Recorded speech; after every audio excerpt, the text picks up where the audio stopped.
Здравейте! Аз съм Франкенщайн и днес сте с мой канал. Така, днес ще си задавам въпроси към Туайла. Тя е наша гост.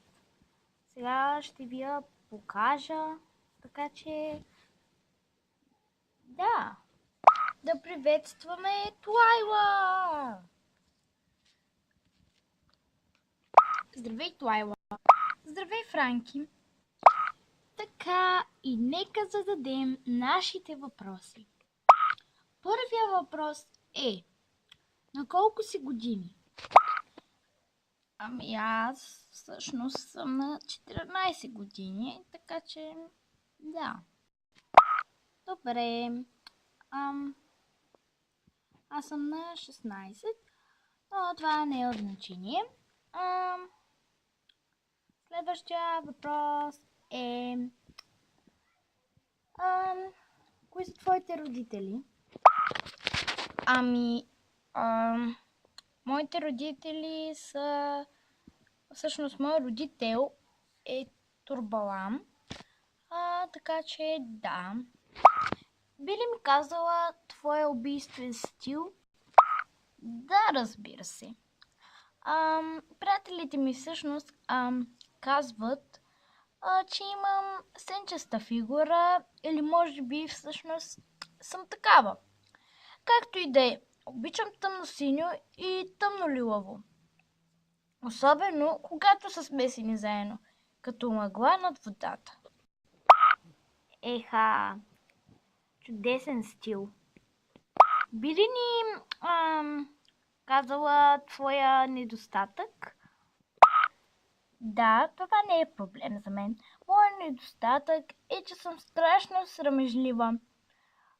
И прекарвам повечето от времето си в сън или криене под леглата, така че е трудно си намирам нови приятели.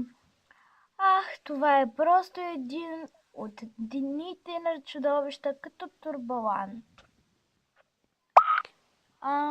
Да, благодаря, че ни каза твоя недостатък.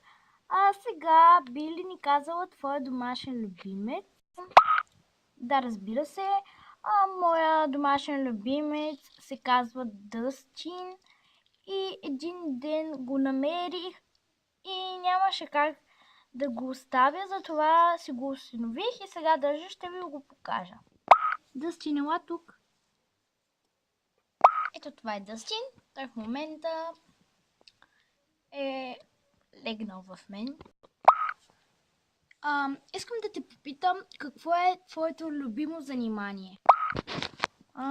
Моето любимо занимание е... харесва ми да ловувам кошмарите на хората, така че да има и сладки сънища. Не може да оспорите, че това е хубаво.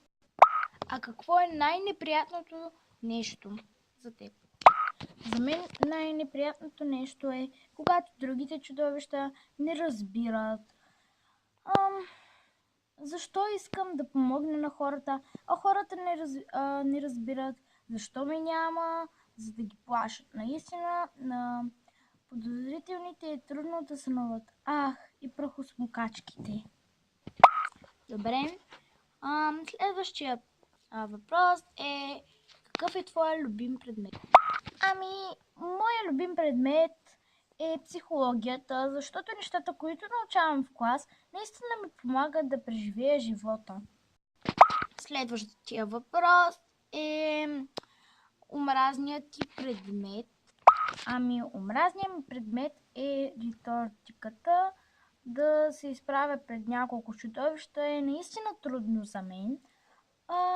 Но ако не говоря, как чудовището ще разбере какво искам да кажа? Така, следващия въпрос към теб е: какъв ти е любимият цвят? Любимият цвят ми е мораво, което е смес от тъмносиньо и тъмнолилаво. Доста по-различно е от лилаво и синьо. Така, добре. Следващия въпрос е любимата ти храна. Кошмарите, разбира се! Следващия въпрос е кой ти е най-добрият приятел за винаги? Естествено, че е Хаулин Лув и Спектра Вандергайс. И сега ще те помоля като последната задача и искам да те помоля да разкажеш някоя случка или нещо от този сорт. Добре, това не е проблем за мен. Така, нека започваме. Това се случи на 25 октомври. Повечето чудовища стоят колкото и се може по-надалеч от хората, но това не важи за моето семейство. Както казва моя баща, ние поддържаме символични отношения с човеците, само че те не го знаят. Те мислят, че Турбалан е по техните легла или в гардероба им, за да ги плаши, но това изобщо не е вярно. Ние се храним със съдища. Всъщност хапваме кошмари. Крием се в сянката и ги дебнем и щом ги видим, втурваме към тях. Ето защо нашите очи светят тъмното, за да можем да виждаме кошмарите. Разбира се, ние не можем да видим самите сънища, но ги разпознаваме по цвят. Жълтото е щастие, червеното за действие, синято за полет, зеленото за фантазия и много други нюанси и тонове, в които се смесват най-различни сънища. Кошмарите имат цвят на буреносен облак, всички са сивочерни и страховити. Искаше ми се да мога да хвана и моите сънища, но за нас не се получава. Чудесна история!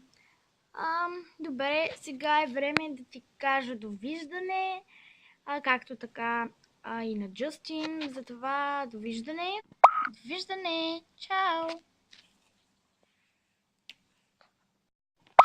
Това беше всичко от мен. Дано клипът ви харесал. Ако е така, дайте палче нагоре. Не забравяйте да се абонирате и чао! Само искам да ви попитам дали искате да направя урок за ето това столче. Напишете в коментарите дали искате и ще направя урок. Чао!